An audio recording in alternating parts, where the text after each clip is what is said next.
I'm guessing most of you would associate Mad Catz with making third-party controllers with pretty standard designs. You know, stuff like this.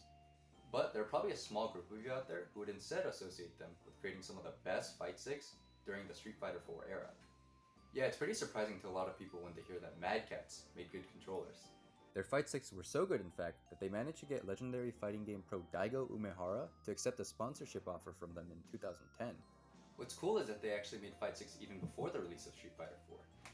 This is the Mad Catz dual arcade joystick for the N64. It released for the N64 all the way back in 1997. Let's take a look at this thing and see if Mad Catz fight sticks have always been awesome. It's easy to see where the dual arcade joystick gets its name, with its weird fight and flight stick layout. The fight stick part is composed of a ball-top arcade stick acting as a D-pad, and arcade-style buttons that act as the face buttons and the L and R buttons. Something I like about this stick is that unlike most other home arcade sticks, it uses switches rather than rubber contacts. This makes the lever feel a lot closer to arcade quality compared to other home arcade sticks. Just take a listen.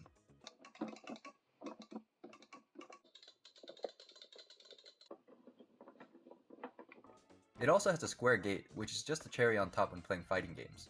If you don't know what a controller gate is, it's the shape of the housing that confines the control stick. As an example, the PlayStation controller has a circular gate, and the GameCube controller has an octagonal gate. The only downside is that the buttons do use rubber contacts, so they're pretty mushy. The flight joystick on the right side acts as the analog control stick. On the stick are the A and B buttons, a hat switch that acts as the C buttons, a Z trigger on the back, and a flat R button. At first, I thought this R button placement was really random, but I realized since most games that use the analog stick also use the right half of the controller, it would most likely require the use of the R button. Pretty good thinking.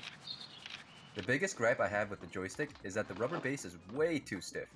When I tested the analog input on a benchmark tester, I found that the joystick does fully register to the limit of an OEM analog stick, so technically it shouldn't have any problems controlling most games. However, you really have to push the stick hard to fully reach the maximum tilt, way past what I'd expect the limit to be.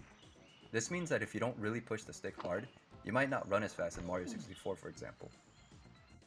Just above the face buttons are the controller pack slot with a dust cover, start, slow, reset, and turbo buttons, which you might notice are in the same layout as that of the standard Mad Catz N64 controller. Not really significant, but I thought it was cool. I also like that this stick is shaped like an N64 console. It's got the little feet. So overall, this weird conjoined twin of an arcade stick and flight joystick is designed pretty well, so let's see how fun it is to use it in actual games. First, let's try out the arcade stick with a shoot 'em up and a fighting game. I chose Star Soldier Vanishing Earth and Rakuga Kids. Now, as expected, the stick feels really good to use. I love the clickiness and how responsive it feels.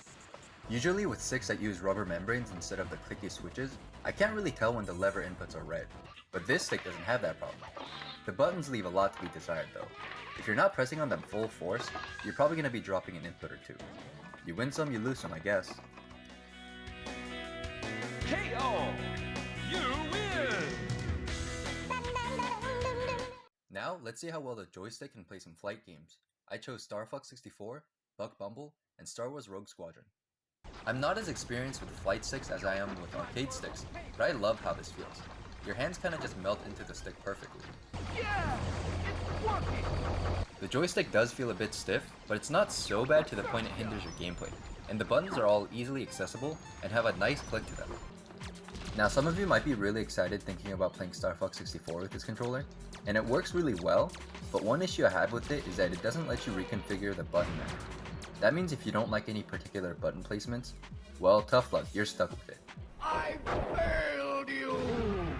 So for Star Fox 64, the trigger, which I would expect to be used to fire the lasers, will just make you do a barrel roll.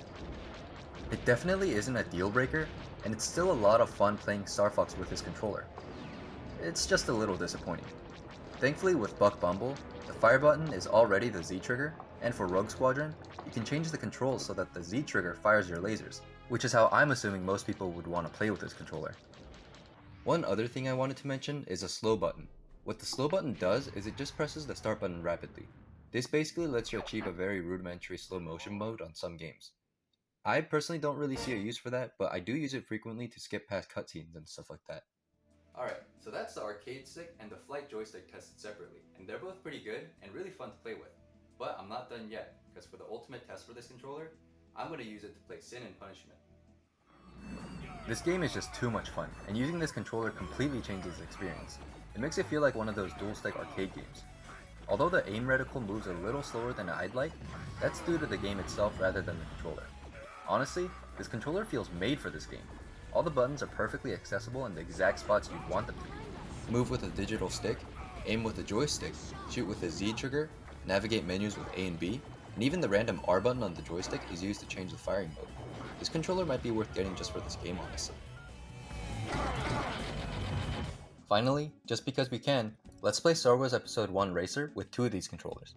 If you didn't know, Star Wars Episode 1 Racer allows you to connect two controllers to get that dual analog control scheme, and you control the left and right engine independently with each analog stick, or in this case, the joystick. It'll feel like racing an actual pod racer.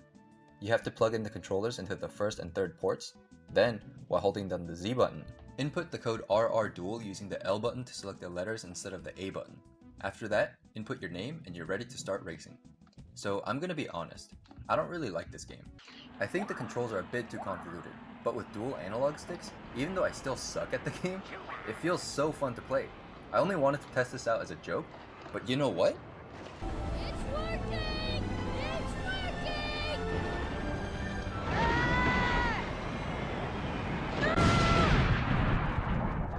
Now this is pod racing. For a controller that has a really wild gimmick, each individual function has a pretty standard design, and they both do what they're designed to do very well.